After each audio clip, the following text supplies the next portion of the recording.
அரூரமந்தரசே போற்றி, சிராத்து வையாரா போற்றி. ஐந்து கரத்தனை ஆனை முகத்தனை இந்த நிலம்பிறை போலும் ஈற்றனை நந்தி மகந்தனை ஞானக் கொழுந்தினை புந்தியில் வைத்தடி போற்றுகின்றேனே. அஞ்சு முகம் தோன்றில் ஆறு முகம் தோன்றும் வெஞ்சமரில் அஞ்சேல் என வேல் தோன்றும் நெஞ்சில் ஒருகால் நினைக்கின் இருகாலும் தோன்றும் முருகா முருகா என்றோதுவார் முன். ஆத்தாளை எங்கள் அபிராமவல்லியை அண்டமெலாம் பூத்தாளை மாதுளம் பூ நிறத்தாளை பூயடங்க காத்தாளை அங்கையில் பாசாங்குசமும் கரும்பும் வில்லும் சேர்த்தாளை முக்கண்ணியை தொழுவார்க்கு ஒரு தீங்கும் இல்லையே.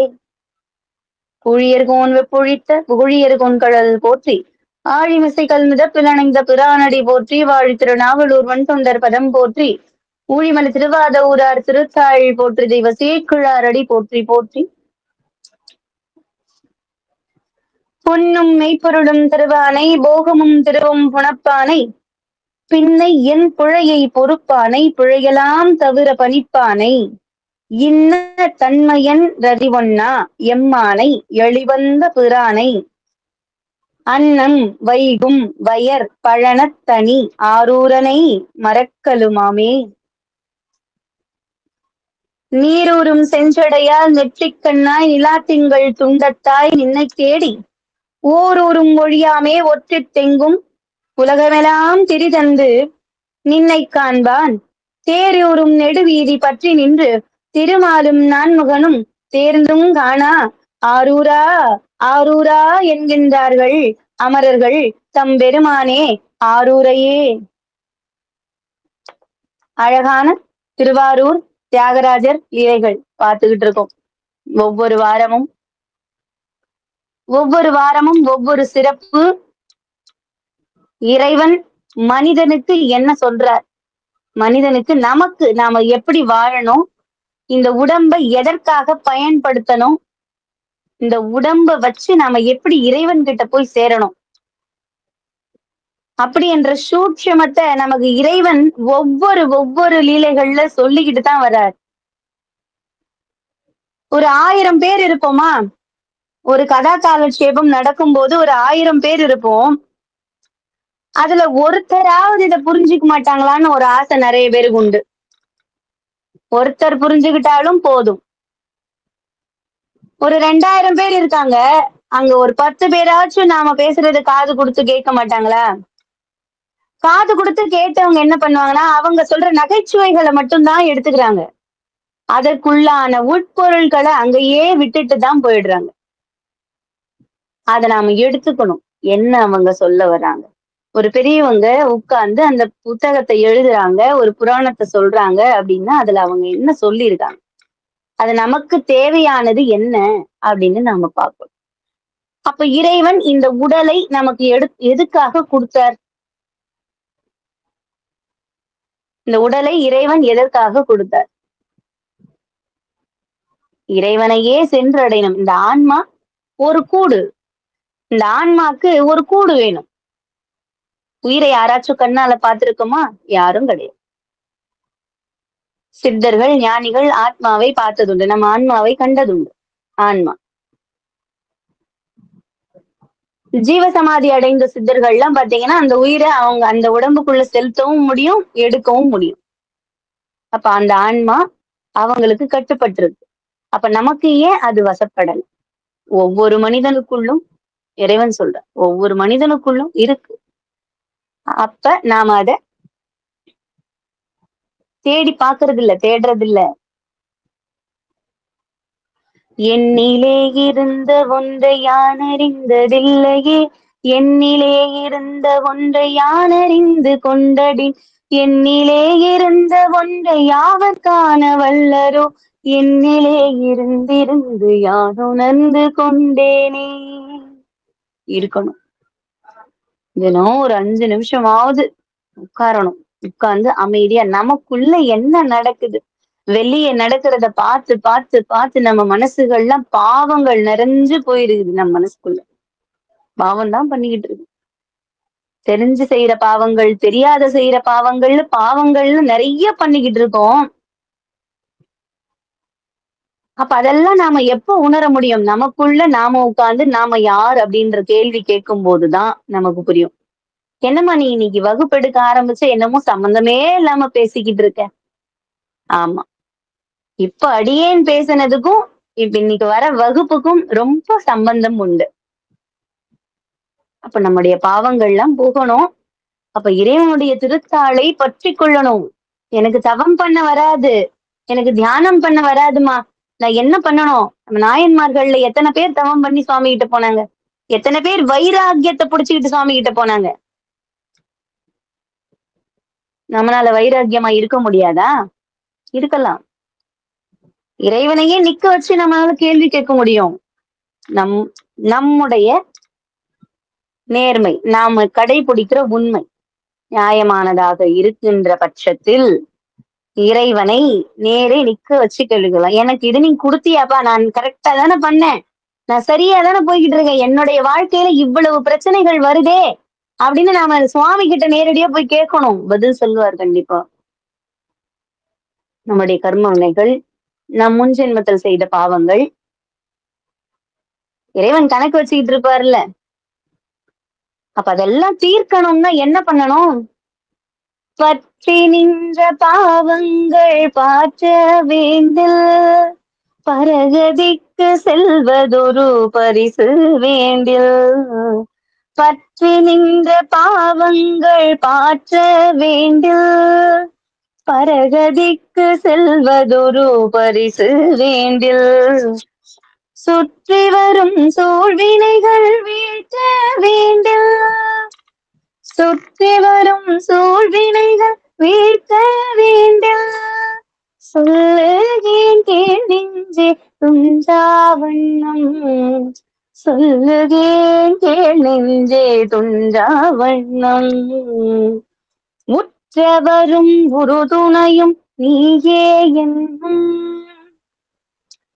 உனையல்லால் ஒரு தெய்வம் உள்கே நின்னும் புற்றரவ கச்சார்ந்த புனிதா என்னும் பொழிலாரூரா என்று போற்றானில்லே பொழிலாரூரா என்று போற்றானில்லே பொழிலாரூரா என்று போற்றானில்லே பொழிலாரூரா என்று போற்றானில்லே பொழிலாரூரா என்று போற்றானில்லே ஆரூர் அமர்ந்தரசே போற்றி சீரார் திருவையாரா போற்றி ஆரூரா ஆரூரா ஆரூரான்னு சொல்லணும். 5 எழுத்து கூட எங்கனால சொல்ல முடியல. நம சிவாயன்னு 5 எழுத்து சொல்ல முடியல. சிவாய நமன்ற 5 எழுத்து சொல்ல முடியல. ஆரூரான்னு 3 எழுத்து சொல்ல முடியும்ல. 2 எழுத்து குறைச்சு கூட கொடுத்துருக்காரு சுவாமி. இதையாச்சும் சொல்லி வந்து சேரு என்கிட்ட. இதையாச்சும் சொல்லி இந்த வார்த்தையாவது சொல்லு. ஆரூரான்னு சொல்லு, தியாகேசான்னு சொல்லு. இந்த வார்த்தைகளையாவது சொல்லி வந்து சேரு.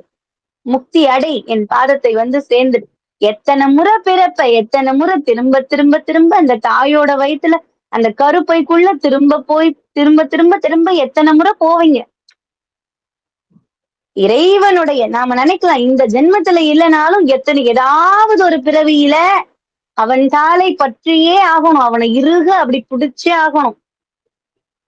அவனை பற்றி அவனை வணங்கியே ஆகணும். அவன் நாமாவை சொல்லியே ஆகணும். அத சொன்னால் ஒழிய நமக்கு பிறப்பு அறுக்கப்படாது. இந்த ஜென்மத்துல ஏதோ நாம திருவாரூர் தியாகராஜர் லீலைகள் கேட்டுக்கிட்டு இருக்கோம். திருவாசகம் பாடிக்கிட்டு இருக்கோம். திருமுறைகள் கேட்டுக்கிட்டு இருக்கோம். திருமுறைகள் படிக்கிறோம். ஏதோ ஒரு பாட்டு தான் எனக்கு தெரியும். அந்த ஒரு பாட்டு கூட நான் புத்தகத்தை பார்த்து தாம்மா படிப்பேன். சரி, அதையாச்சும் படிங்க. அத்தனையும் நாம பண்றோம் அப்படின்னா 3 ஜென்மத்துடைய தொடர்பு நமக்கு இருக்கு. இறைவன் முற்பிறவியில் ஏதோ ஒரு நல்லதை செஞ்சிருக்கும். அது இப்பிறவியில நமக்கு தொடருது. அப்ப அழகா இந்த லீலைகள் நல்லா உன்னிப்பா கவனிச்சுக்கிட்டே வாங்க. காசியபருக்கு தத்துவம் உரைத்த லீலை. பிரமேகாசுரனை அழித்த லீலை அப்படின்னு 22, 23வது லீலைகளை நாம இன்னைக்கு பார்க்க போறோம். தத்துவம் நிறைய பேருக்கு பிடிக்காத ஒண்ணு. தத்துவம் ஆரம்பிச்சுட்டான் தத்துவம் சொல்றதுக்கு. நிறைய பேருக்கு பிடிக்காத ஒரு விஷயம் அட்வைஸ், உபதேசம். ஆனா வேற வழி கிடையாது, இதெல்லாம் அவன் கேட்டுதான் ஆகணும். ஆரம்பிச்சுட்டான் பேசுறதுக்கு. இன்னும் இவன் வாயை மூட மாட்டான். ஒரு உபதேசமோ ஒரு தத்துவத்தையோ சொல்றாங்கன்னா எதற்காக சொல்றாங்க அப்படின்னு கேட்கணும். உமாதேவியார், அம்பாள் நிறைய முறை இறைவன் உரையாடும் போது தத்துவங்களை தான் சொல்லுவார், உபதேசத்தை தான் பண்ணுவார். நாம அம்பாளுடைய திருவிளையாடல் எடுத்துக்கிட்டீங்கன்னா எத்தனையோ திருவிளையாடல்கள்ல அம்பாள் கேட்ட திருவிளையாடல்களும் உண்டு. அம்பாள் அந்த உபதேச மன்றத்தை கேட்காம மண்ணில், அதாவது பூ உலகில் பிறந்து தண்டனைக்குட்பட்டு பிறந்து பின் இறைவனை சேர்ந்த புராணங்களும் உண்டு. அப்போ ஒரு உபதேசம், ஒரு மந்திரம், ஒரு தத்துவம் ஒண்ணு சொல்றாங்க அப்படின்னா அது எதற்காக சொல்றாங்க, அதுக்குள்ள அப்படி என்னதான் இருக்கு அப்படின்னு பார்க்கணும்.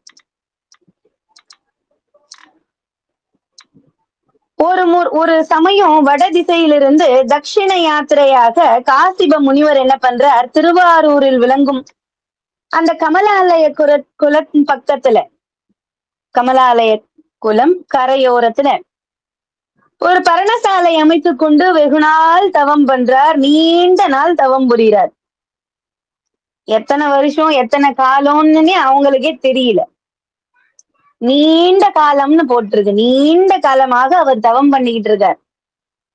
தவத்துல உட்கார்ந்தா இறைவனுடைய திருவருள் கிடைச்சதுன்னா நம்ம எத்தனை நேரம் உட்கார்றோம், பசி எடுக்குதா, தூங்குறோமா, பசிக்குதான்னு கூட தெரியாதான். ஞானிகளையும் ரிஷிகளையும் முனிவர்களையும் சித்தர்களையும் பாத்தீங்கன்னா தெரியும்.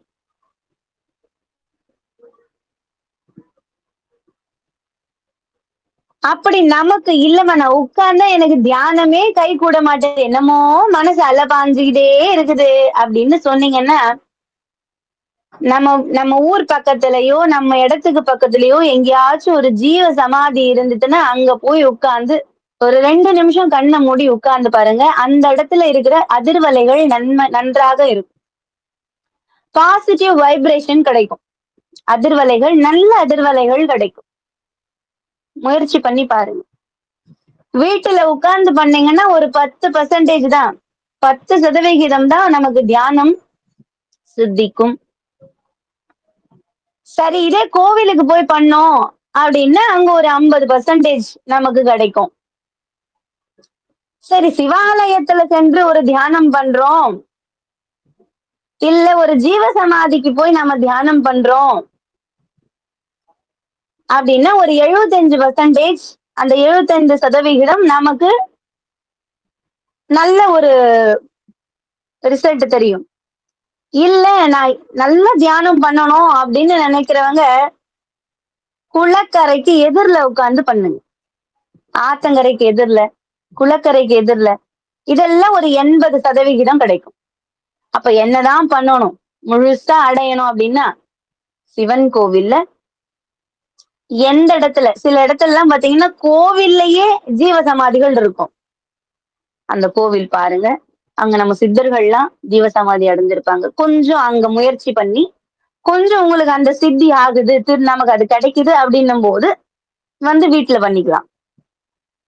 அது அழகா உங்களுக்கு உட்காரும்.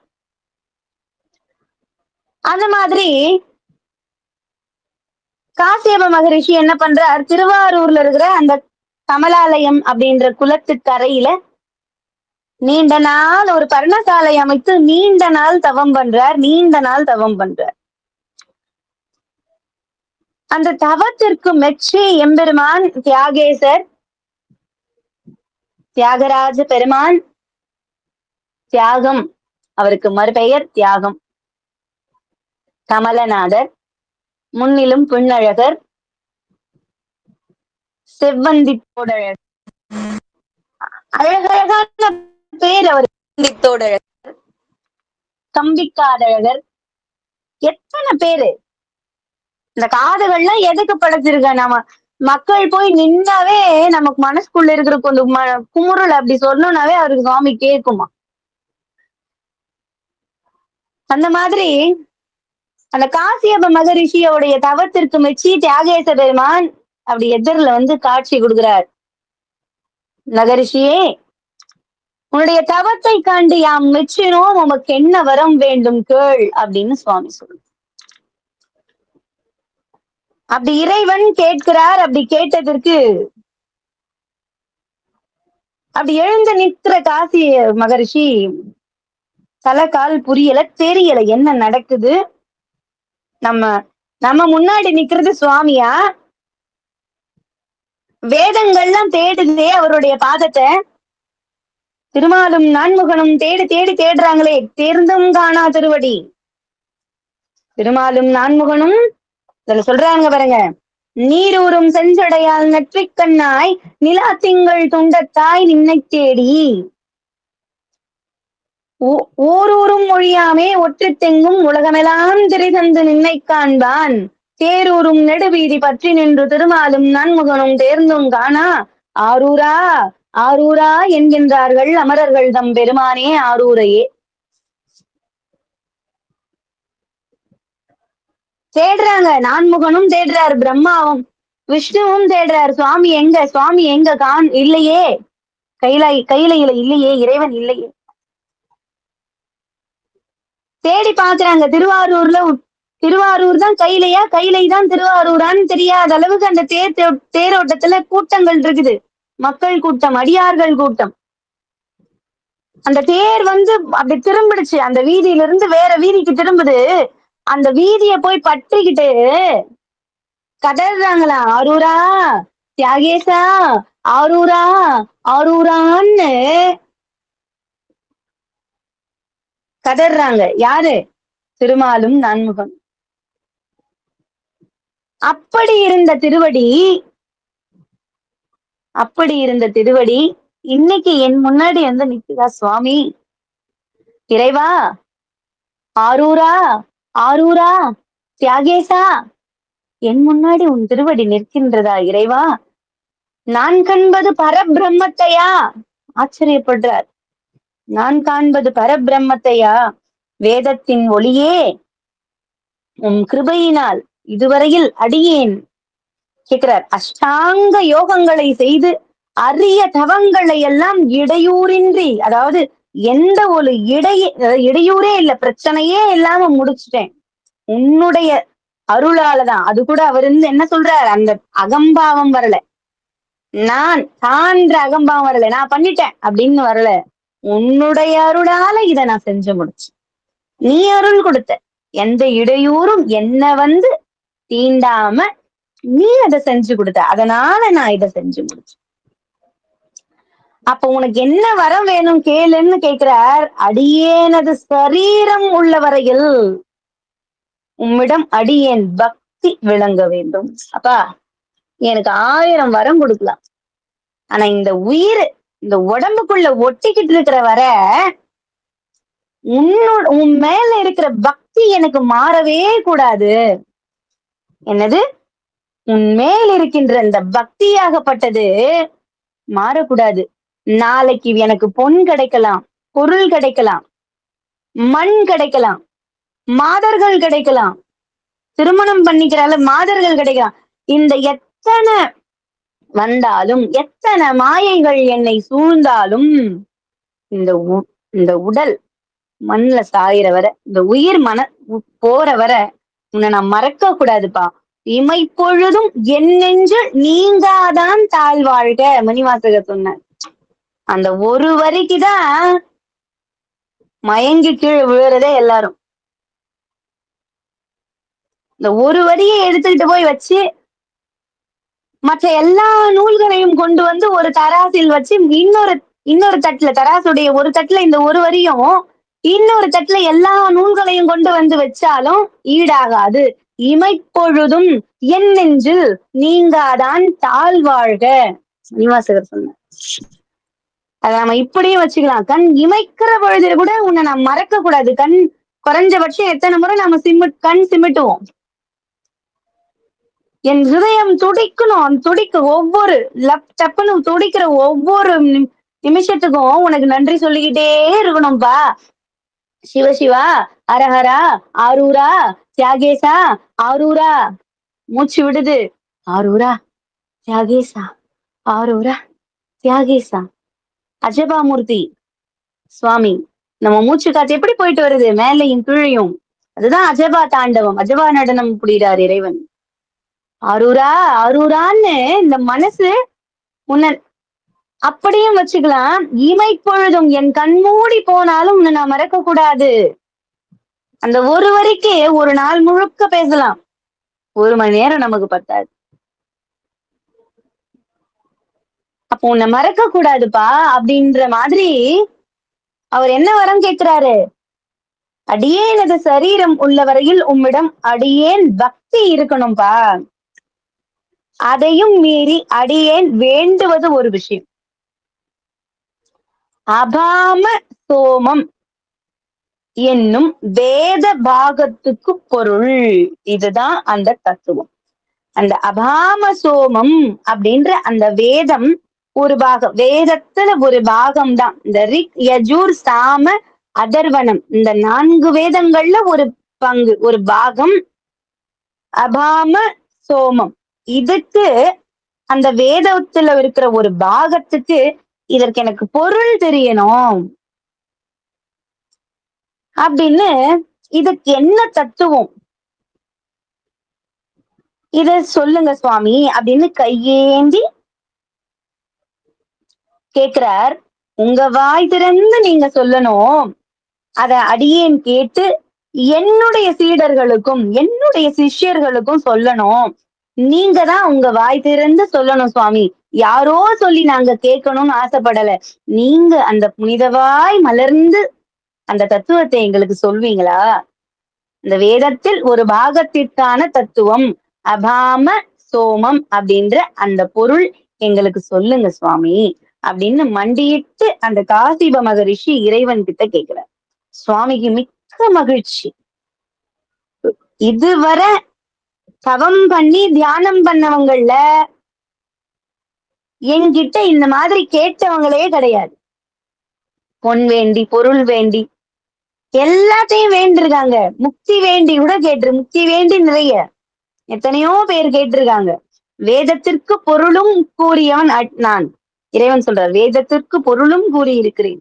ஆனால் வேதத்தில் இருக்கும் ஒரு பாகத்திற்கு பொருள் உரைக்க வேண்டும் என்று கூறுகிறீர்களே, உங்களுடைய பெருமையை நான் என்னவென்று புகழ்வேன் அப்படின்னு இறைவனே ஒரு சந்தோஷப்படுறார், ஆச்சரியப்படுறார். இறைவன் ஆச்சரியப்படுறார். கேளுங்கள் ரிஷிகளே, ரிஷி சீடர்களே, சொல்கிறேன் கேளுங்கள்.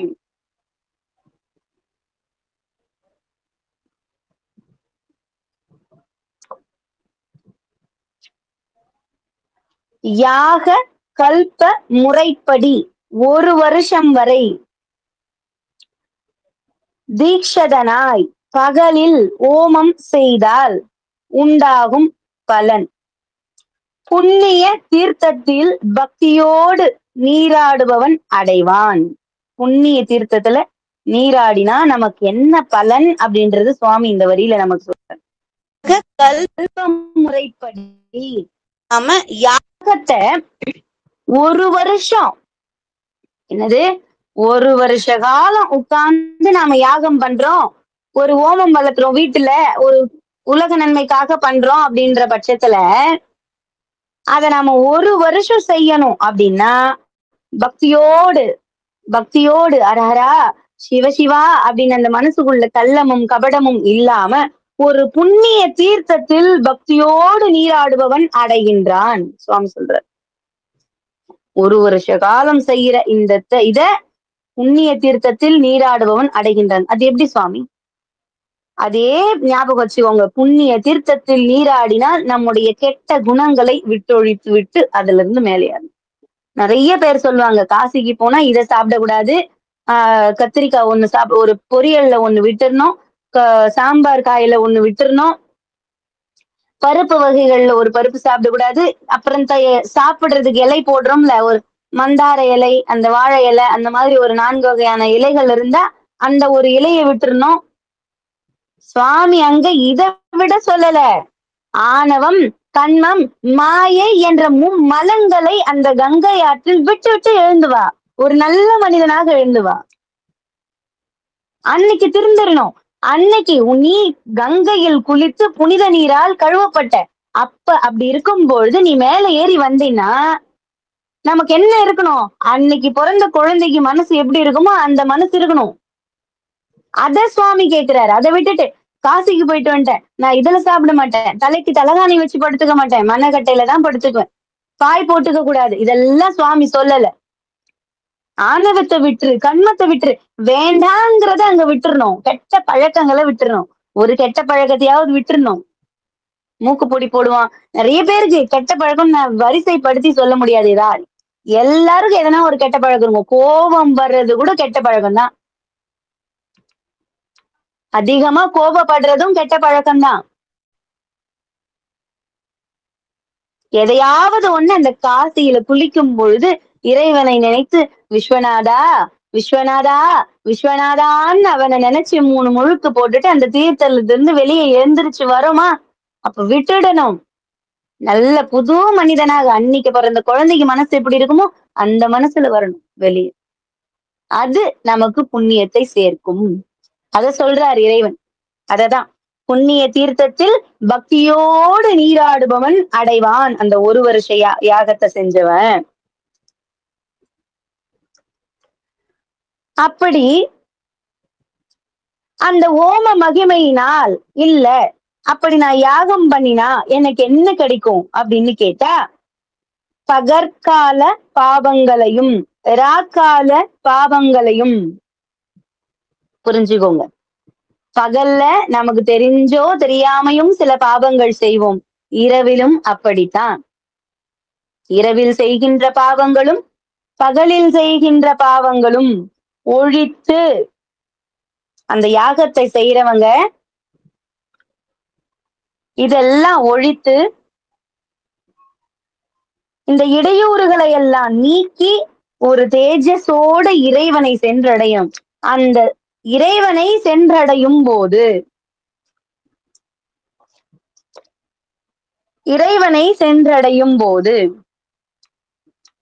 அப்ப நம்ம எப்படி இருக்கோம்? நம்ம மனசு யாகம் பண்றோம், தவம் பண்றோம் அப்படின்னும் போது நம்ம மனது பிரம்மஸ்வரூபியான அந்த பிரம்ம லோகத்தில் இருக்கிற இறைவன், பிரம்மலோகத்துலன்னா பிரம்மாதான் இருப்பார் அப்படின்றது இல்ல, பரபிரம்மம் இறைவன். அந்த பிரம்மத்தில் இரண்டர கலப்பவன் பரம்பொருளை சென்றடைகிறான். அந்த பிரம்மத்தில் பரம்பொருளை சென்றடைகிறான். புண்ணிய புருஷனாக மாறி இதெல்லாம் செஞ்சுக்கிட்டு வரவன் ஒரு தியானம், ஒரு தவம், ஒரு ஹோமம், உலக நன்மைக்காக ஒரு யாகம், புண்ணிய நெறி நீராடல், இதை அனைத்தும் செய்கின்ற ஒரு மனுஷ ஜென்மம், ஒரு மானிட பிறவி, இதெல்லாம் செஞ்சுக்கிட்டு வர்றது மூலமாக நம் ஆன்மா சுத்தப்படுத்தப்பட்டு இறைவனின் திருப்பாதத்தை சென்றடைகிறது. பரபிரம்மத்தோடு சேரும் நிலை, பரம்பொருளாகவே பிரகாசிக்கும் நிலையும் நமக்கு உண்டு வரும். சூரியன் உதிக்கும் போதும் அஸ்தமித்த பிறகும் சூரிய மூர்த்தியை தியானம் செய்பவன் பிராமணத்தன்மையில் முதல்வனாக விளங்கி எல்லா சேமங்களையும் அடைவான். ஆதித்யன் பிரம்மஸ்வரூபி எனப்படுவான். நல்லா கவனிச்சுக்கோங்க. சூரிய பகவான உதிக்கும் போது பார்த்தவங்கல்ல நம்மள பல பேர் கிடையாது, யாரோ சில பேர் பார்த்திருப்பா. 4 மணிக்கு பிரம்ம முகூர்த்தத்துல எழுந்திரிச்சு போங்க, தியானம் பண்ணுங்க, தவம் பண்ணுங்க. இல்ல அந்த நேரத்துல தான் எங்களுக்கு மிட் நைட், நாங்க அப்பதான் நல்லா தூங்குவோம். 4 மணிக்கு எந்திரிக்க சொல்றதுல ரொம்ப கஷ்டம். ஆனா அந்த 4 மணிக்கு தான் நமக்கு நல்ல நேரம். அந்த 4 மணி அளவுல எழுந்து உட்கார்ந்து அந்த மனசு அந்த நம்ம தியானம் எனக்கு வசப்படலைன்னு சொல்றவங்க கூட 4 மணி பொழுதுல அந்த டைம்ல எழுந்து உட்கார்ந்து தியானம் பண்ணோம்னா நமக்கு தன்னால தியானம் வரும், வசப்படும். படிக்காத குழந்தைங்க கூட இந்த விடியற் காத்தால எழுந்து படிக்கிறாங்க பாருங்க, அந்த அந்த பாடம் நல்ல மனசுல பதியும். காலையில படிக்கிற படிப்புக்கு அந்த அளவு தன்மை உண்டு. ஏன்னா நைட்டு இரவு முழுக்க தூங்கிடுறோம். மூளை ஃப்ரெஷ் ஆயிருது.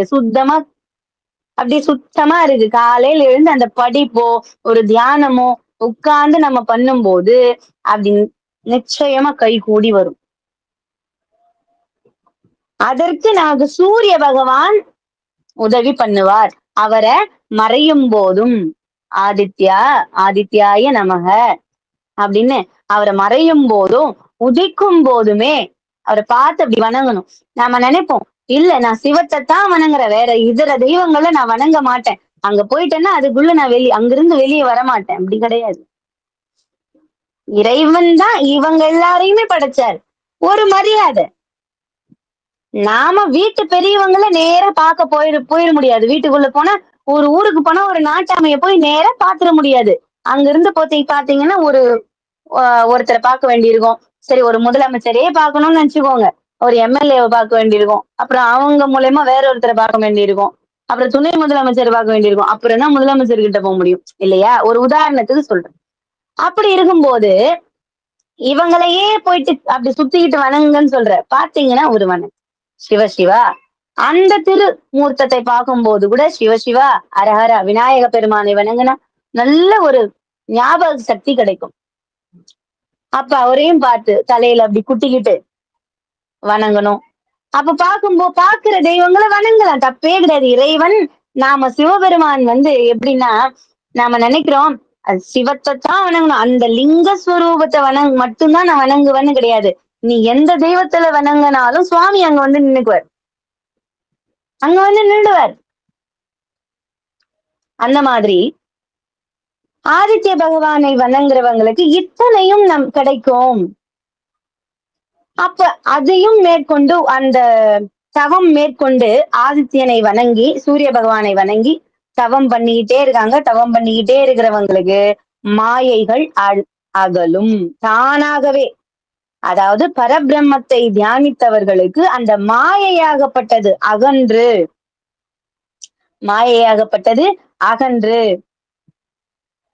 என்ன ஆகும்? இறைவனே, சுவாமியே அந்த மனசுக்குள்ள நிற்பார். அப்ப அவங்களுக்கு என்னென்ன கிடைக்கும்? கேட்ட மாதிரி அவங்களுக்கு அந்த வரங்கள் கிடைக்கும். தானே இறைவன் சிவமாக்கி எனையாண்ட மணிவாசகர் சொல்லியிருப்பார். சிவமாக்கி எனையாண்ட அப்படின்ற மாதிரி சொல்லியிருப்பார். அந்த சிவபெருமானே, நாமளே சிவபெருமான் அப்படின்றதையும் நம்மால உணர முடியும். இறைவனுடைய ஒரு துகள் அப்படின்றதையும் நாம தெரிஞ்சுக்கலாம்.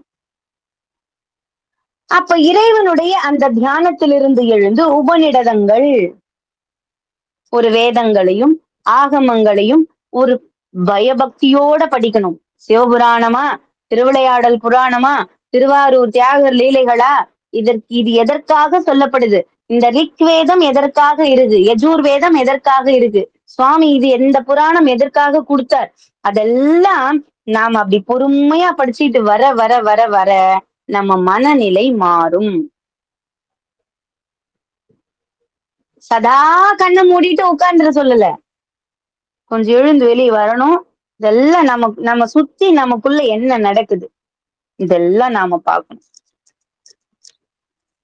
இதெல்லாம் நாம பார்த்து இதுல இருந்து நாம வெளியே சுவாமிய போய் சென்றடையணும். இதெல்லாம் தெரியாம பூமியில மறுபடியும் பிறந்து அஞ்ஞானத்தில் விழுந்து கீர்த்தனமா எதெதமோ பண்ணி மரணத்தில் மரணித்து திரும்ப உயிர் பெற்று திரும்ப மரணித்து திரும்ப உயிர் பெற்று மறுபடியும் அதே அந்த சுழற்சியில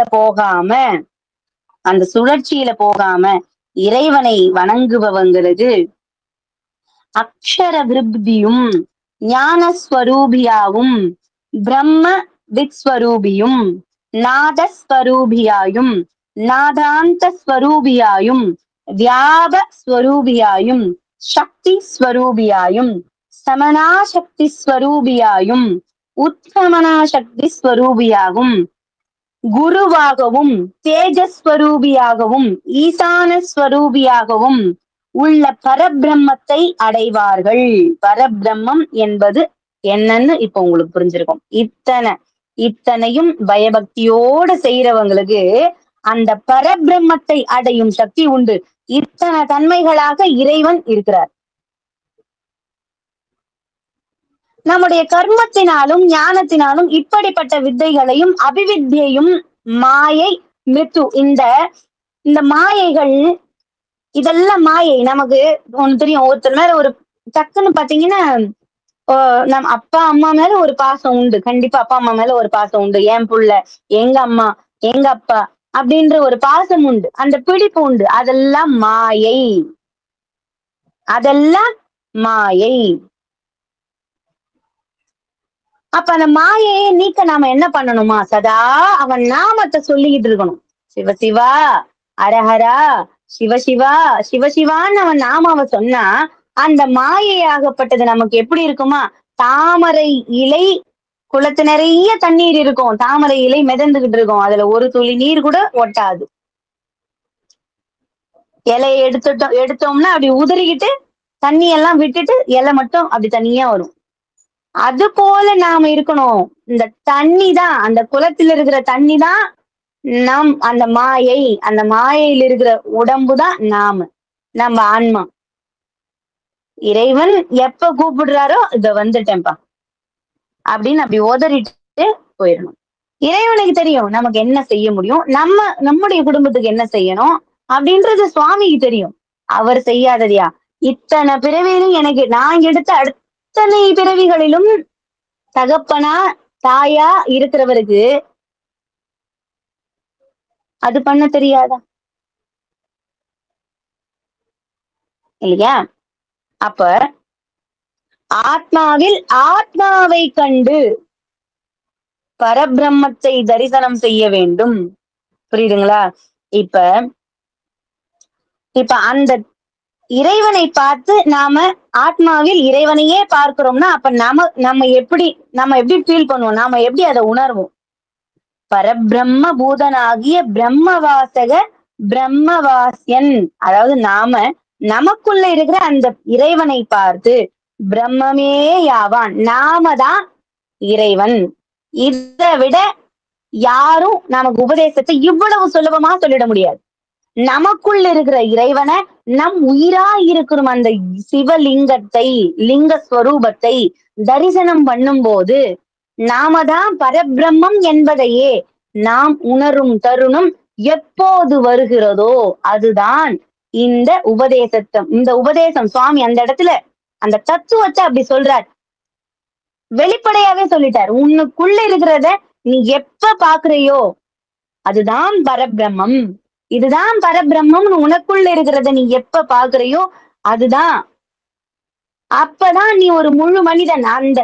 அந்த பரபிரம்மத்தை தரிசனம் செய்து சிவபதத்தை சென்று அடைந்து பிரம்மலோகத்தில், அதாவது பரபிரம்மம் இருக்கின்ற லோகம், அந்த சுவாமியுடைய பாதத்தில் போய் சேர்ந்த அந்த உடல் மறுபடியும் வராது. எங்க? புவியில் வந்து பிறக்காது. இந்த ரத சக்கரம் போல இந்த உலகம் எப்படி ஒரு ரதம் மாதிரி இந்த உலகம் தானும் சுழண்டுகிட்டு தன்னைத்தானே சுற்றிக்கிட்டு உலகம் சூரியனையும் சுற்றி வருதில்ல, அது போல அதான் ரத சக்கரம் போல விளங்கும் உலகத்தில் இரவையும் பகலையும் வீணில் கழிக்கச் செய்யும் மாயை. அந்த மாயை என்னது? மனதிலும் உடலிலும் மாதர் முதலிய சிற்றின்ப வாழ்க்கையில் காமத்தினால் நடுநரைகை அடைந்து அல்லல் படுறாங்க ஜனங்கள்லாம், இல்லையா? இந்த ஜென்மங்கள்லாம் அந்த பக்கம் போகாம அடையாமல் இருக்க இறைவன் அந்த பஞ்சேந்திரியங்கள் அப்படின்னா நம்முடைய ஐம்புலன்கள் அடக்கி இறைவனே அவர்தான் அப்படின்ற மாதிரி உட்காரணும். சுவாமி சிவபெருமான் அந்த பஞ்சேந்திரியங்களை நம்ம ஐம்புலன்களை அடக்கி சிவசிவா சிவசிவான்னு உட்காரணும். அப்படி இல்ல எங்களால முடியாதுன்னு சொல்றவங்க தான் அந்த தீட்சை கொடுக்குறாங்க. தீட்சை கொடுத்தா ஒரு நாளைக்கு 108 முறையாவது பஞ்சாட்சரம் சொல்லணும்.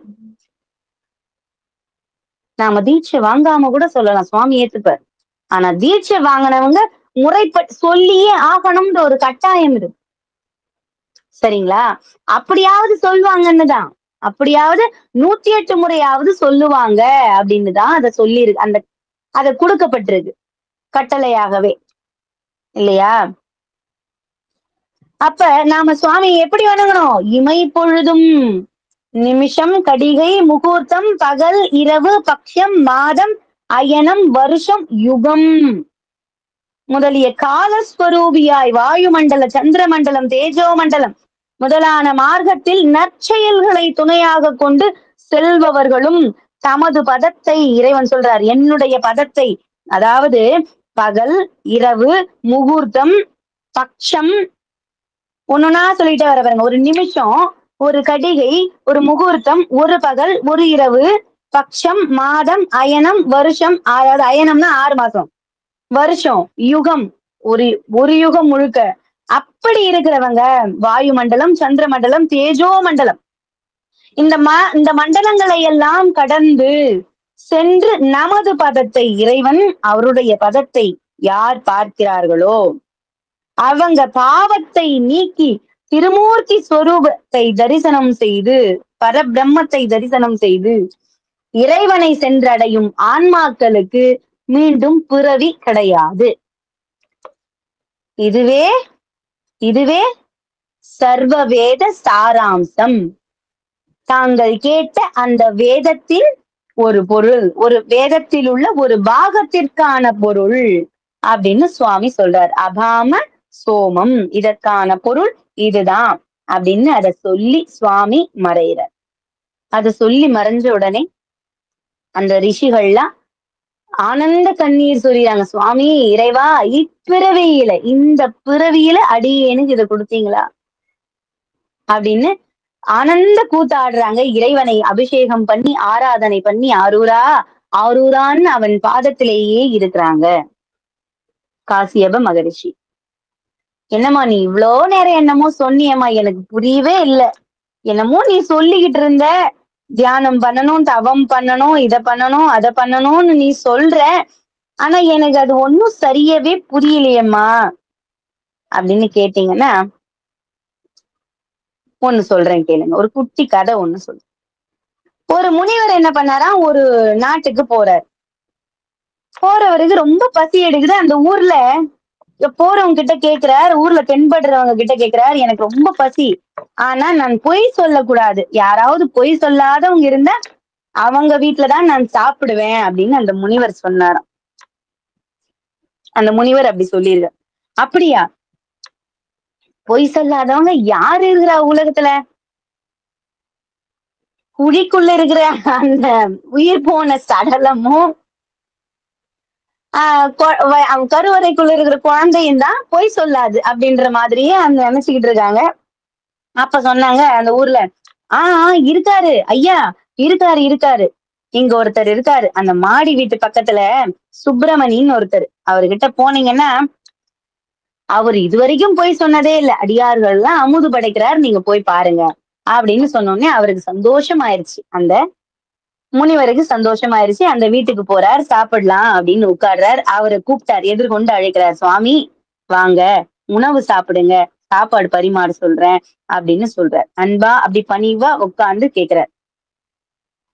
அவர் என்ன பண்றார், சரி இவர் பொய் சொல்லியிருந்தா, பொய் சொல்லலைன்னாதான் அந்த இடத்துல நாம சாப்பிடணும்னு முடிவு பண்ணிருக்கோம். இவர் ஒருவேளை பொய் சொல்லிட்டு இருந்தா, அந்த சுப்பிரமணி அப்படின்றவர் பொய் சொல்லியிருந்தா, சரி நம்ம சோதிச்சு பார்க்கலாம் அப்படின்னு அவர் என்ன பண்றார், கேக்குறார். முதல் கேள்வி கேட்கிறார், உங்ககிட்ட எவ்வளவு செல்வம் இருக்கு?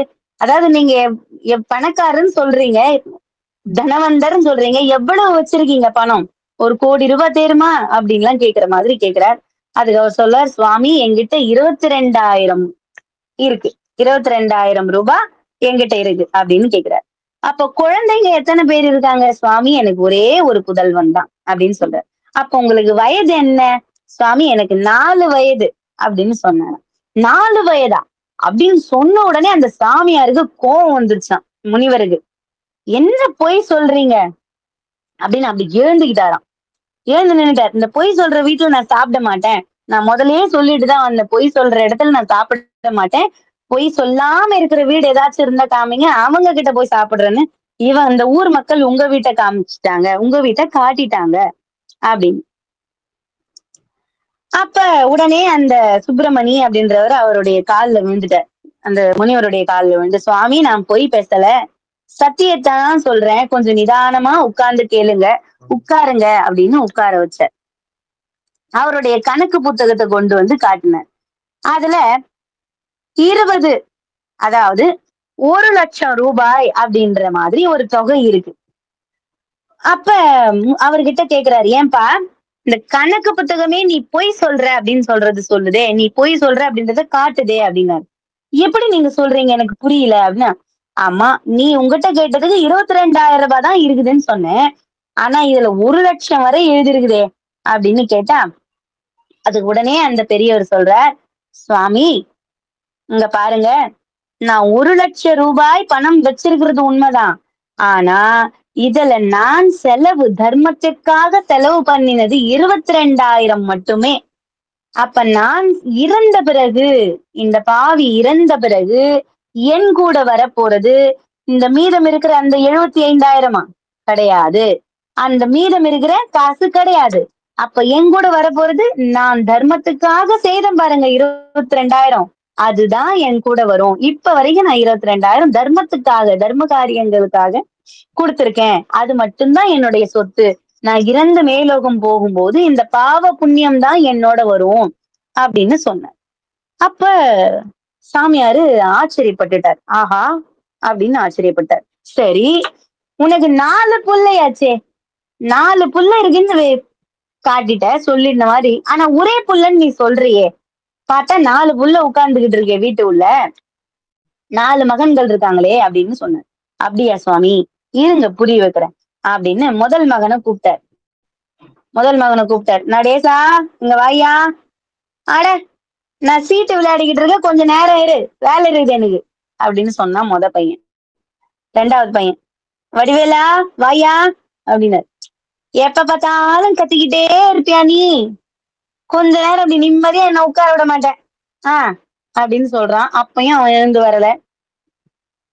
அப்ப 3வது பையன் ஒருத்தன் வரான். ஐயா சிவராஜா நீயாவது வாயா. அப்பா தயவு செஞ்சு அமைதியா இருப்பா, கோபம் வந்து ஏதாவது திட்டிட்டு போறேன், இப்பதான் வந்து உட்கார்ந்துருக்கேன், நீ 40 வாட்டி கூப்பிட்டுக்கிட்டு இருக்காத அப்படின்னு அந்த பையனும் சொல்றான். அப்ப கடைசியா 4வது பையனை கூப்பிடுறாரு. குமரேசா ராஜா இங்க கொஞ்சம் வாயா அப்படின்னு கூப்பிடுறாரு. அவன் வேகமா ஓடி வரான். எங்கேயோ பழக்கடையில வேலை செஞ்சிருந்தவன் அவங்க அப்பா குரல் கேட்ட அடுத்த நிமிஷம் ஓடி வந்து அப்பா முன்னாடி கை கட்டி நின்னு அந்த சாமியார, அந்த முனிவரை வணங்குறான். அப்ப அவர் சொன்னார், யாரு அந்த சுப்பிரமணி அப்படின்ற அந்த பெரியவர் சொல்றார் முனிவர்கிட்ட, சுவாமி இந்த 3 பேரு என் புதல்வர்களா, அவங்க நான் செய்த பாவங்கள், முன் ஜென்மத்துல நான் செஞ்ச பாவம் எனக்கு மகனா வந்து பிறந்திருக்குது, அதுங்க திருந்த போறது கிடையாது, புரியுதுங்களா? அப்ப நான் கூப்பிட்ட குரலுக்கு ஓடி வந்தான் பாருங்க, இவன் மட்டும்தான் இந்த அடியனுடைய புண்ணியத்தால பிறந்தவன், இவன் தான் என் மகன், புரியுதுங்களா? இதனாலதான் ஆகையினால நான் எனக்கு ஒரே பையன் அப்படின்னு நான் உங்களுக்கு சொன்னேன் அப்படின்னு சொல்றேன். அப்போ அவருக்கு ஒண்ணுமே புரியல. சரி, அப்ப ஏன் உங்களுக்கு 4 வயசுன்னு சொன்னீங்களே, இதெல்லாம் சரியா சொல்லிட்டுங்க, உங்களுக்கு 4 வயசுதான் ஆகுதுன்னு ஏன் சொன்னீங்க அப்படின்னு சொல்லும் போது அவரு கண்ணுல தண்ணி வருது. சுவாமி, நாம ஒவ்வொரு நாளும் நான் ஒரு நாளும் 1 மணி நேரம் தான் இறைவன் முன்னாடி போய் உட்கார்ந்து தியானமோ தவமோ இறை வழிபாடோ ஒரு பூஜையோ அவர் மேல ஒரு மலர் வைக்கிறதோ, அந்த படங்களுக்கு ஒரு மலர் வைக்கிறதோ, சுவாமியுடைய போட்டோக்கு ஒரு மலர் வைக்கிறதோ, இல்ல சிலை வடிவமா வச்சிருந்து அதுக்கு அபிஷேகம் பண்றதோ, நான் சுவாமிக்குன்னு செலவிடுறது அந்த 1 மணி நேரம் தான். அந்த 1 மணி நேரம் தான். இப்ப எனக்கு 60 வருஷம், 60 வயசு ஆகுது. இந்த 60 வயசுல மொத்தமா கூட்டினீங்கன்னா, ஒரு மணி நேரம் ஒரு மணி நேரம் கூட்டினீங்கன்னா 4 வருஷம் தான் வருது. அப்ப எனக்கு இறைவனை, அதாவது இறைவனை பூஜிக்கும் நேரம் தான் நமக்கு சொந்தம். பேசாத நாள் எல்லாம் பிறவாத நாள் அப்படின்னு சொன்னார் தாய்மானவர் இல்லையா? அந்த மாதிரி அவனை பத்தி நினைக்காத நாள், இறை பூஜை செய்யாத நாள், உட்கார்ந்து சிவசிவான்னு சொல்லாத நாள், அந்த நேரம் வீண். அப்ப நான் சுவாமியை நினைச்ச நாள் மட்டும்தான் எனக்கு சொந்தம், அது 4 மணி நேரம் தான் அப்படின்னு சொன்ன உடனே அந்த முனிவர் என்ன பண்ணாராம், எழுந்தவரு அப்படியே ஒரு குடும்பஸ்தன் கூட பார்க்காம அவருடைய கால்ல விழுந்துட்டாரு.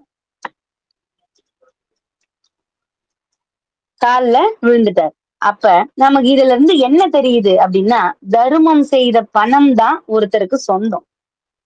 தாய் தந்தையுடைய பேச்சை கேட்கிறவன் தான் மகனோ மகளோ இருந்தாலும் பேச்ச கேட்டு நடந்தாதான் அது உனக்கு புள்ள. இல்லன்னா அது பாவம். நாம செஞ்ச வினை. இல்லையா? அப்ப இறைவனுக்கு பூஜை செய்யற நேரம் தான் நம்ம நேரம். உட்கார்ந்து 1 மணி நேரம் திருவிளையாடல் புராணம் கேட்கிறோமா? திருவாசகம் சொற்பொழிவு கேட்கிறோமா? திருவாசகத்துக்காக ஒரு நாள் ஒதுக்குறோமா? அதுதான் நாம இறைவனுக்கு குடுத்த நேரம். சுவாமின்னு அவன் பார்த்துட்டு அந்த நேரத்தெல்லாம் பாருங்க நம்ம வேற எதையுமே நினைக்க மாட்டோம். நம்ம மனசு வேற எதையுமே நினைக்காது. அது இறைவனுக்காக தந்த நேரம் தான் நம் நேரம். அப்ப இந்த கதையிலிருந்து நாம என்ன தெரிஞ்சுக்கிறோம் அப்படின்னா, இப்படி இந்த 60 வயசுலயே 4 மணி நேரம் தான் ஆயிருக்கு. சொல்றாரு அவரு. அப்ப சதா இறைவனை நினைத்து நினைத்து நினைத்து பரபிரம்மத்தை பார்க்கணும். பரபிரம்மத்தை பார்க்கணும். இந்த இந்த ஜென்மத்துல எனக்கு சித்திக்குமா அப்படின்னா பக்தி பக்தி வை. மூர்க்கமா வைக்கணும் பக்தி. ஒரு முரட்டுத்தனமா வைக்கணும். இன்னைக்கு நான் உன்னை பார்த்தே ஆகணும். இன்னைக்கு உன்னை தரிசனம் பண்ணியே ஆகணும். 9 மணி ஆகுதா? சிவலிங்கத்தை போய் பார்த்துட்டு தான் நான் போவேன். 9 மணி ஆகுதா? சுவாமியை பார்க்காம நான் சாப்பிடுறது இல்ல. ஒரு வைராகியம் எடுத்துக்கோ. நம்ம என்ன பண்ணணும்? ஒரு வைராகியத்தை எடுத்துக்கணும். 9 மணி ஆயிருச்சா? 10 மணி ஆயிருச்சா? நான் சுவாமியை பார்க்கணும். அவர் பார்க்காம நான் சாப்பிட மாட்டேன். சிவ பூஜை பண்ணாம நான் அந்த சாப்பாட்டுல கை வைக்க மாட்டேன் காலையில. சாப்பிடும்போது இல்ல நான் மறந்துட்டேன் அப்படின்னா அந்த சாப்பிடும்போது முதல் ஒரு பிடி எடுத்து சிவசிவா சிவார்ப்பணம் அப்படின்னு அந்த ஒரு பிடியாவது அவனுக்கு அர்ப்பணம் பண்ணிட்டு சாப்பிடுங்க. இத ஒரு பழக்கமாவே வச்சுக்கணும் நாம. நாம கெட்ட பழக்கம் எத்தனை வச்சுருக்கோம். வேணான்னா கூட அந்த கெட்ட பழக்கம் நம்ம கூடவே இருக்கும். நகத்தை பிச்சு போடுறது, நகத்தை கடிக்கிறது, இதெல்லாம் தேவையில்லாத கெட்ட பழக்கம். இதெல்லாம் நம்ம கூடவே இருக்கும். ஆனா இறைவனை நினைக்கிறது மட்டும் நாம பழகினாதான் முடியும். பழகினால்தான் முடியும். பழகம் பண்ணிக்குவோமே. அப்படி அந்த பழக்கத்தை ஏற்படுத்தி ஏற்படுத்தி ஏற்படுத்தி ஒரு நாள் 1 மணி நேரம் பூஜை பண்ணுவோம். ஒரு நாள் 2 மணி நேரம் பண்ணுவோம். வயசு ஏற ஏற ஏற நமக்கு பணிகள் குறையும். அப்ப இறைவனிடத்துல போற நேரத்தை அதிகப்படுத்திக்கணும். பூஜை செய்யற நேரத்தை அதிகப்படுத்திக்கணும். அப்படி அப்படி சென்று சென்று சென்று இறைவனை அடைந்து ஒரு வைராகியத்துல சென்று அடைந்தா அந்த பரபிரம்ம சொரூபியான சிவபெருமானை நம்ம கண்ணால பார்க்கலாம். அப்படி அவனுடைய பதத்தை சென்று அடைந்த ஆன்மாக்களுக்கு மீண்டும் பிறப்பு கிடையாது. முக்தி. இந்த கதையில இந்த லீலையில நாம புரிஞ்சுகிட்டது இது. அப்ப அடுத்து பிரமேகாசூரனை அழித்த லீலை அப்படின்னு ஒரு அரக்கன். பிரமேகாசூரன் அப்படின்ற ஒரு அரக்கன். அவன் என்ன பண்றான்? அவன் ஒரு தவம் செய்து பல வரங்களை தேவர்களிடமிருந்து பெற்று தேவர்களிடமிருந்து வரத்தை வாங்கினா முதல்ல தாக்குறது தேவர்களை தான். தேவர்கள் எவ்வளவு பாவம் பாருங்க. மனுஷங்க நாமளே இங்க நிம்மதியா உலகத்துல வாழ்ந்துகிட்டு இருக்கோம். ஆனா தேவலோகத்துல எப்படி இருப்பாங்கன்னு பாருங்க. அப்படி நற்காரியங்கள் செய்யறது அழிக்கிறதுல இருந்து எல்லா பாவத்தையும் செய்யறான். எல்லா பாவத்தையும் செய்யறான். அவனுக்குள்ள என்ன இருக்கு? மாயை. நான் தான், தான் தான், என்னையன்றி நான் இல்லாம ஒரு அணு கூட அசையாது, நான் இல்லாம எதுவுமே இங்க நடக்காது அப்படின்னு அவன் அந்த அகந்தையில மமதையில சுத்துறான். அப்படி அந்த மமதையில சுத்துறவன் என்னாச்சு? தீச்செயல்களையே செய்து சொர்க்கலோகத்தை கூட நாசம் பண்ணிட்டு பிரம்மா இந்திரன் இது இவங்களெல்லாம் போட்டு வாட்டி வதக்கிட்டு எங்க போறதுனே தெரியல. தேடுறான். அப்படியே தேடிட்டு இருக்கான். தேவலோகத்துல இருந்து பூமிக்கு வந்துட்டான். பூமிக்கு வந்து என்னென்ன அட்டூழியம் பண்ணணுமோ எல்லாத்தையும் பண்றான். இவன் பூமிக்கு வந்த நேரத்துல பிரம்மாவும் இந்திரனும் தேவர்களும் சென்று திருமால் கிட்ட போய் சொல்றாங்க. திருமாலும் உடன் சென்று அவருமே பயப்படுறாரு அந்த அரக்கனை வதம் பண்ண. நமக்கு ஒரு காவல் இருக்கணும். நமக்கு அந்த அரக்கன் கிட்ட இருந்து நமக்கு ஒரு விடுதலை கிடைக்கணும். நாம நம்மளை காப்பாத்தணும் அப்படின்னா தியாகேச பெருமானால மட்டும்தான் முடியும். புண்ணிய நகரில் இருக்கிற அந்த திருவாரூர்ல இருக்கிற தியாகேச பெருமானை தவிர்த்து நமக்கு யாரும் உதவி செய்ய முடியாது அப்படின்னு திருமாலுடைய அவருடைய வழிகாட்டுதல் படி இவங்க எல்லாம் இறைவனை துதி செய்யறாங்க. ஆரூரா தியாகேசா, ஆரூரா ஆரூரா ஆரூரான்னு அவனை துதி செய்யறாங்க. இறைவனே இறைவன். அப்படி வணங்குறப்போ நமக்கு என்ன கிடைக்கும்? ஒரு ஒரு முறை கூப்பிடுங்க சுவாமி. இல்ல ஒரு முறை கூப்பிட்டா வருமா? நம்ம பெத்த குழந்தைங்களையும் ஒரு 10 முறை கூப்பிட்டாதான் 10வது குரலுக்கு என்னமான்னு குரல் கொடுக்குது இல்லையா? இல்லையா? அப்படி இருக்கும்போது அப்போ இவங்க எல்லாம் என்ன பண்றாங்க? சேர்ந்து கூப்பிடுறாங்க. இறைவா ஆரூரா ஆரூரான்னு கூப்பிடுறாங்க. கரையும் கடலும் மலையும் காலையும் மாலையும் எல்லாம் உரையில் விரவி வருவான் ஒருவன் உருத்திரலோகன் வரையில் மடமகள் கேள்வன் வானவர் தானவர்க்கெல்லாம் அரையணி இருப்பதும் ஆரூர் அவர் எம்மை ஆழ்வரோ கேளீர். அவர் என்ன ஆட்கொள்வாரா? கேட்டு பாக்குறியா? புரியுதுங்களா? கேட்டு பாக்குறியா? கரையும் கடலும் மலையும் காலையும் மாலையும் எல்லாம் உரையில் விரவி வருவான். ஒரு நிமிஷ நேரத்துல ஆரூரான்னு கூப்பிட்டா இப்படி ஒரு நிமிஷ நேரத்துல வந்துருவான். அப்படி இருக்கிற பெருமான் இருக்கிறது ஆரூர். அவன் எம்மையும் ஆழ்வரோ கேளீர். என்னை ஆட்கொள்வாரா? அங்க வந்து நின்னு சுவாமின்னு நான் கூப்பிட்டா என்னமான்னு என்னுடைய குறையை தீர்த்து வைப்பாரா அப்படின்னு கேட்டா நிச்சயம் வருவர். அது மாதிரி இந்த தேவர்கள்லாம் அவரை வணங்குற நேரத்துல ஆரூரா ஆரூரா எங்களை காத்தருள வேண்டும். கலங்கமற்ற முனிவர்களின் மனத்தில் விளங்கும் பரம்பொருளே எங்களை காத்தருள வேண்டும் இறைவா அப்படின்னு பலவாறு துதி செய்து அவரை வணங்குறாங்க. அப்படி வணங்கின தருவாயில், அப்படி இறைவனை வணங்குகின்ற தருவாயில் ஆரூர் பெருமான் அவரை தஞ்சமென அடைந்த அந்த தேவகணங்களை காக்கணும். இல்ல அவங்கள நாம காக்கணும். நம்ம கிட்ட வந்து தஞ்சோன்னு வந்துட்டாங்க, நீதான் பாத்துக்கணும்னு வந்துட்டாங்க, அவங்கள நாம காப்பாற்றணும் அப்படின்னு சுவாமி அசரீரியாக வாக்களிக்கிறார். தேவகணங்களே தேவர்களே இந்திரா அப்படின்னு அவங்களுக்கு குரல் கொடுக்கிறார் சுவாமி. சீக்கிரத்தில் அவனை அழித்து விடுகிறேன் அப்படின்னு சொல்லி அங்கிருந்து மறைகிறார். அங்கிருந்து அந்த குரல் மறையுது. மறைஞ்ச நேரத்துல தன்னுடைய வாகனமான ரிஷபத்துக்கு ஆணையிடுறார்.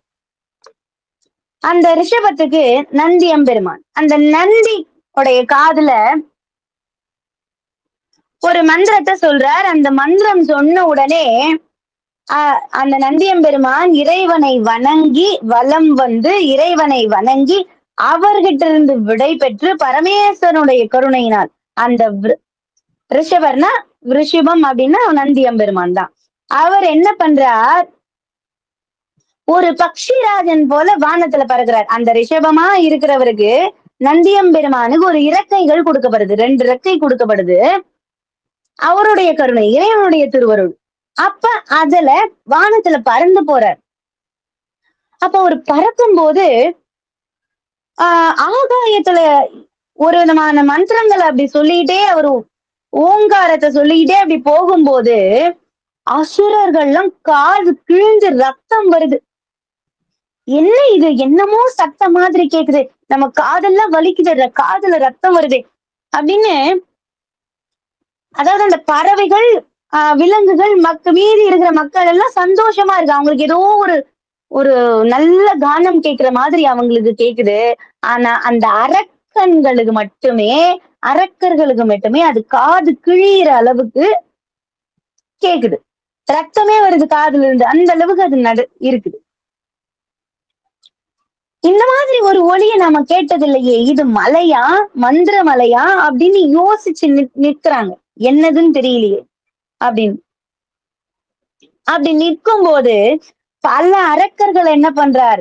அந்த வானத்துல இருந்து அப்படி இறங்கி குதிச்சு அவருடைய அந்த கொம்போட நுனியினால பல அரக்கர்களை அப்படி முட்டி தள்ளுறார், அழிக்கிறார் நந்தியம்பெருமான்.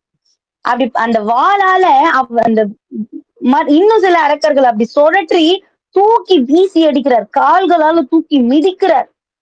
இந்த ரக்கர் ரெண்டும் பெரிய ரக்கர் இருக்கு பாருங்க, அதுல விசிறி விடுற மாதிரி அப்படி தூக்கி விசிறி போடுறாரு. அப்படி போடும்போது அந்த பாறையில மோதி பல அரக்கர்கள் உயிரை விடுறாங்க.